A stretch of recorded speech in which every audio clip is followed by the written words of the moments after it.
నమస్తే, welcome to our channel. బాబు 4.0 ఇప్పుడు బాగా ట్రెండ్ అవుతోంది.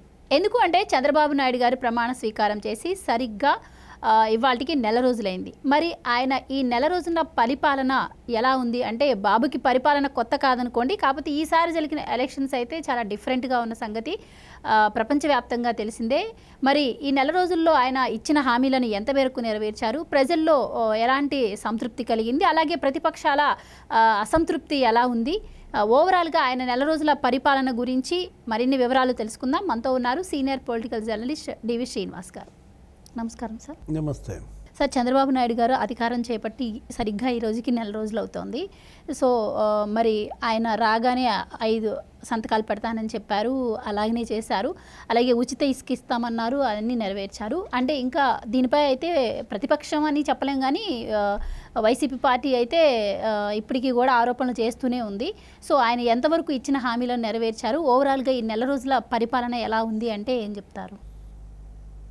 నెల రోజుల్లో 40,000 ఉద్యోగాలు ఇవ్వటం నువ్వు ఎప్పుడైనా చూసావా? వాళ్ళ వాగ్దానం ఏంటంటే సంవత్సరానికి 4 లక్షల ఉద్యోగాలు, 5 ఏళ్లలో 20 లక్షల ఉద్యోగాలు కల్పిస్తాం, యువతకి మేము అండగా ఉంటాం. ఇవాళ నిరుద్యోగం అనేది ఆంధ్రప్రదేశ్లో పెనుభూతంగా మారింది. అక్కడ ప్రభుత్వాన్ని నిరుద్యోగులే ఓడించారు. యువత తిరగబడింది జగన్మోహన్ రెడ్డి ప్రభుత్వం పైన. తెలుగుదేశం, జనసేన, బీజేపీ వైపు యువత ర్యాలీ అయింది. మరి యువతరం ఓట్లని నిలబెట్టుకోవటం కోసం, వాళ్ళ ఆశలని ఆకాంక్షలని నిలబెట్టడం కోసం ఏం చేశాడు? తొలి రోజే చంద్రబాబు ముఖ్యమంత్రిగా ఫస్ట్ సంతకం మెగా డిఎస్సి. మరి వెంటనే నీకు ఎన్ని పోస్టులు అక్కడ? 16,700 ఎంతో దగ్గర అక్కడ. మరి ఒకే రోజు ఒకే సంతకంతో నీకు ఆ డిఎస్సి సంతకం పెట్టడం కాదు, జీవో కూడా ఇచ్చేశారు. ఇవాళ మరి యువతలో మొదటి రోజే కొంత శాంతి, కొంత సంతృప్తి, భరోసా. సరే, ఇప్పుడు నెల రోజులైందన్నావు కదా, నెల రోజులకి ముందు కరెక్ట్గా 29వ రోజు ఏమో ఏం చేశాడు? ఆ భారత్ పెట్రోలియం కార్పొరేషన్ లిమిటెడ్ వాళ్ళు వచ్చారు, బీపీసీఎల్ రిఫైనరీ. ఎన్ని వేల కోట్ల పెట్టుబడి? 70,000 కోట్ల పెట్టుబడి. ఎన్ని ఉద్యోగాలు? 25,000 ఉద్యోగాల కల్పన. అది 16, ఇది 25. ఎంత? 41,000 ఉద్యోగాలు. మరి నీకు సింగిల్ మంత్లో ఎట్లుంది స్ట్రైక్ రేట్? 100% దాటిపోలా? ఇప్పుడు 30 రోజుల్లో 30,000 ఉద్యోగాలంటే నువ్వు 100% స్ట్రైక్ రేట్ అండి అంటావు. 30 రోజుల్లో 41,000 ఉద్యోగాలు. నీకు దగ్గర మరి 120% స్ట్రైక్ రేట్ అంటే మామూలు కొట్టాడా? అది ఏంటి? నిబద్ధత, కమిట్మెంట్. ఇప్పుడు ఇవాళ కూటమి ప్రభుత్వానికి వీళ్ళు 94% స్ట్రైక్ రేట్, ప్రజలు 94% సీట్లు ఇచ్చారు. జగన్మోహన్ రెడ్డికి 6% సీట్లే ఇచ్చారు. అంటే 175లో 164 సీట్లలో నీకు వాళ్ళని గెలిపించారు తెలుగుదేశం, బీజేపీ, జనసేన. వీళ్ళని 175లో కంటెస్ట్ చేస్తే ఏం చేశారు? జగన్మోహన్ రెడ్డి బ్యాచ్ని 11 సీట్లు మీకు చాలమ్మా, మీరు అక్కడికే ఎక్కువ అన్నారు. ఎందుకంటే మీరు చేసిన పరిపాలన అంత అధ్వానంగా చేశారు కాబట్టి 6% సీట్లకి వీళ్ళని పరిమితం చేశారు. మరి అది నిలబెట్టుకోవాలి.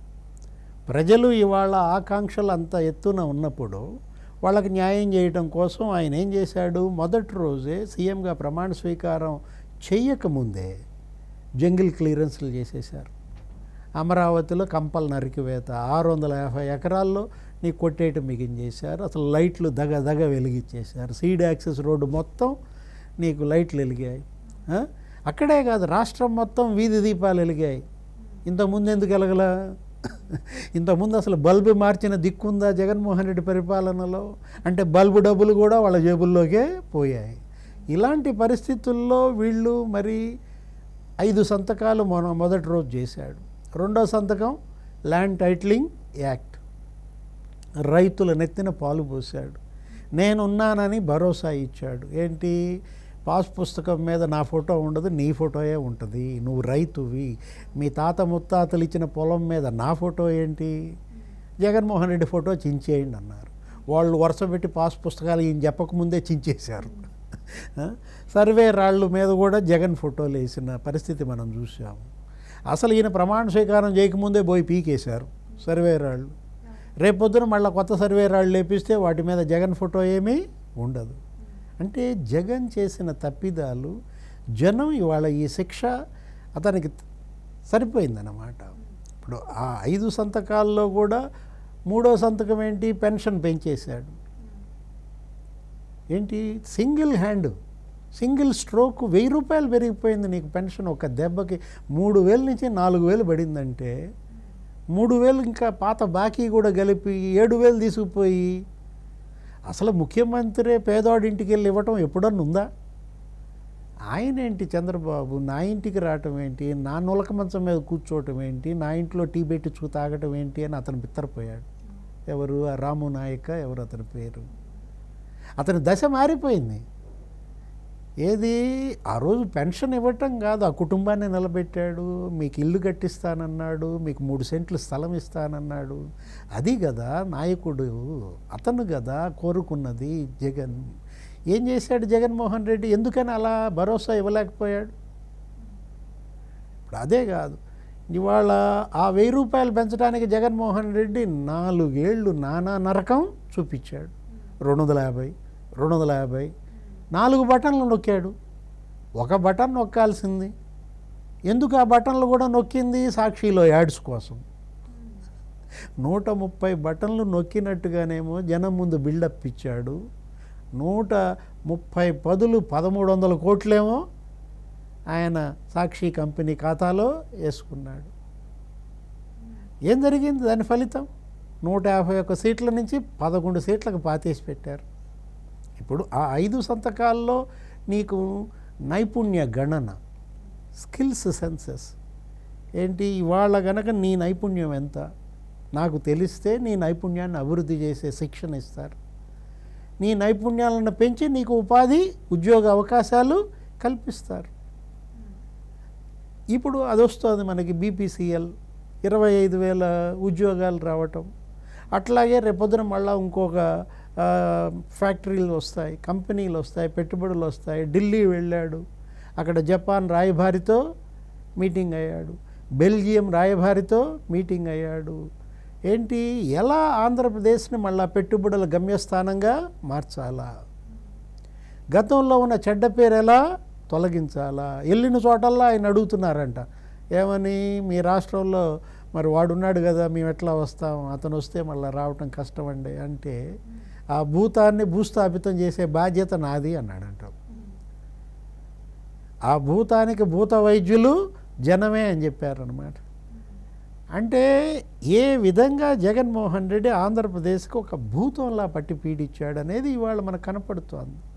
ఇప్పుడు ఆ ఒక 5 సంతకాలే కాదు కదా, ఇవాళ వరుస పెట్టి నీకు ఫ్రీ శాండ్, ఉచిత ఇసుక, మరో కొత్త హామీ నెరవేర్చాడు.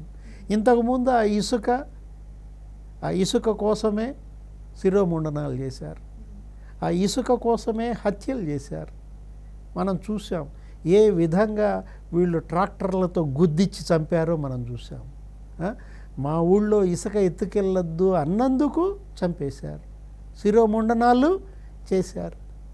ఆ నందం సుబ్బయ్య పొద్దుటూరులో, వరప్రసాద్ గోదావరిలో, మనం ఎలా వీళ్ళ యొక్క అరాచకాలు, ఇసుక ఇక్కడ అందుబాటులో లేకుండా చేశారు, ఇక్కడ భవన నిర్మాణ కార్మికులను ఆత్మహత్యలు చేసుకునేలా చేశారు, కాంట్రాక్టర్లను ఆత్మహత్యలు చేసుకునేలా చేశారు. పెద్ద ఎత్తున 40,000 కోట్ల దోపిడీ ఇసుకలోనే చేశారని మనం విన్నాం. ఆ ఇసుక 40,000 కోట్ల దోపిడీలో కూడా నీకు 25,000 కోట్లు తాడేపల్లి ప్యాలెస్కే పోయాయి. 175 మంది వైసీపీ అభ్యర్థులు 17,500 కోట్లు లాగేశారు. అది 25, ఇది 17, ఎంత, 43,000 కోట్లు ఒక్క ఇసుకల్లో దోచారంటే, నువ్వు 43,000 కోట్లు అంటే మళ్ళీ ఏదో గుర్తొస్తుందంటావు. సిబిఐ కేసుల్లో జగన్మోహన్ రెడ్డి 43,000 కోట్ల అవినీతి అని చెప్పి హైకోర్టులో అఫిడవిట్ గుర్తొస్తుంది. అంటే జిల్లాకి రోజుకి ₹1 కోటి ఇవ్వాలంట. అప్పట్లో నిలబెట్టి వసూలు చేశారు. 13 జిల్లాలు ఉన్నప్పుడు రోజుకు 13 కోట్లు లాగేశారు. జిల్లాలు ఏం చేశాడు? 26 చేశాడు. 26 జిల్లాలు చేశారు కాబట్టి నాకు రోజుకి 26 కోట్లు రావాలని మళ్ళా మంకుపట్టు. అసలు ఎలా పిండేశాడో మనం జగన్మోహన్ రెడ్డి 5 ఏళ్ల పరిపాలన చూసామన్నమాట. ఇసుక నుండి తైలం తీయొచ్చు అంటారు. ఇసుక నుండి తైలం కాదు, తైలం అంటే ఇదే అన్నమాట. ఎంత తైలం తీశాడు? 40,000 కోట్ల తైలం తీసిన దీంట్లో ఇవాళ ఉచిత ఇసుక, మరి బంగారం ఏంటి? ప్రతి ఒక్కడికి ఇవాళ ఇసుక కనుక లభ్యమైతే పేదల ఇళ్ల నిర్మాణం జరుగుద్ది. అక్కడ భవన కార్మికులకు ఉపాధి ఏర్పడుతుంది. ఇక్కడ పోలవరం, ఇరిగేషన్ ప్రాజెక్టులు ఇవన్నీ కట్టుబడి సాగినట్లయితే నీకు ఇక్కడ ఉపాధి ఏర్పడుతుంది, రియల్ ఎస్టేట్ రంగం నిలబడుతుంది, భూముల విలువలు పెరుగుతాయి. ఇంత గొప్ప ఒక చక్రం ఇదంతా కూడా, ఒక సంపద చక్రం. మీరన్నట్టు అభివృద్ధి బాట పట్టిస్తూనే ఆంధ్రప్రదేశ్ని గత ప్రభుత్వ హయాంలో జరిగిన తప్పులను కూడా శ్వేతపత్రాల రూపంలో ప్రజలకు అర్థమయ్యేలాగా కూడా చెప్తున్నారు. 3 శ్వేతపత్రాలు ఇచ్చాడు కదా. అమరావతి మీద శ్వేతపత్రం, పోలవరం మీద శ్వేతపత్రం, ఇసుక మీద శ్వేతపత్రం. అతనంత నాశనం చేశాడు. ఇప్పుడు పరిస్థితి ఏంటి? రేపు ఏం చేయాలి అనే ఒక దిశానిర్దేశాన్ని తన క్యాబినెట్కి, ఇటు అసెంబ్లీకి, ప్రజలకి కూడా ఆయన ఇచ్చిన దీంట్లో ఇంకోటి ఏంటి? Red book. అటు అభివృద్ధి పని అభివృద్ధే, ఇటు సంక్షేమం పని సంక్షేమమే, పేదల ఖాతాల్లో డబ్బులు వేసే పని డబ్బులే, అరాచక శక్తుల భరతం పట్టే పనే. వరుస పెట్టి జైలుకి పంపిస్తున్నారు కదా. మంగళగిరి పార్టీ ఆఫీసు ధ్వంసం చేసిన వాళ్ళ దాంట్లో 11 మంది జైలుకు పోయారు. గన్నవరం పార్టీ కార్యాలయం తగలబెట్టిన దాంట్లో 15 మంది జైలుకు పోయారు. అక్కడ 70 మంది గుర్తించారు, ఇక్కడ ఒక 60 మందిని గుర్తించారు. ఇవాళ రేపు వాళ్ళని కూడా జైళ్ళకి పంపిస్తారనేసరికి ఒక్కసారి బెంబేలెత్తిపోతున్నారు. ఏంటి? ఎవడికాడు బెయిల్ పిటిషన్లు వేసుకుంటున్నారు. అప్పిరెడ్డి, సజ్జల, ఆర్కే, మొత్తం దేవినేని అవినాష్. భయం వచ్చేసిందనమాట. ఇన్నాళ్ళు వాళ్ళు జనాన్ని భయపెట్టారు, ఇప్పుడు వాళ్ళు భయపడే పరిస్థితి వచ్చిందంటే రెడ్ బుక్ పని రెడ్ బుక్ జరుగుతోంది. అదేమీ వదిలేయలేదు. కాకపోతే ఈలోపు జనం గోల పెడుతున్నారు. ఏంటి? 4 రోజులైంది, ఇంకా అరెస్టులు జరగలేదే, ఇంకా వాళ్ళని జైలుకి పంపలేదే, ఇంకా మాకు భూములు మాకు ఇవ్వలేదే. తెలుగుదేశం సోషల్ మీడియా కూడా అసంతృప్తితో ఉంది. ఒక పద్ధతిగా కొట్టుకుంటూ వస్తున్నారు. అదేదో సినిమాలో భరణి డైలాగ్ ఉంటుంది, అబ్బా వీడు చూడరా ఆయన ఎంత పద్ధతిగా కొట్టాడు. అట్లా పద్ధతిగా కొట్టుకుంటా వస్తోంది చంద్రబాబు ప్రభుత్వం అన్నమాట. ఏంటి? మంచి అంటుగట్టినట్టుగా, మంచి దడిగట్టినట్టుగా కొట్టుకుంటూ వస్తున్నాడా? పద్ధతిగా కొట్టుకుంటూ వస్తున్నాడు కదా. 4 రోజుల్లోనే ఇంత పద్ధతిగా కొట్టాడంటే మరి ఇంకా రాబోయే 4 ఏళ్ల 11 నెలల్లో ఇంకెంత పద్ధతిగా కొడతాడో చూద్దాం. Right sir, thank you so much.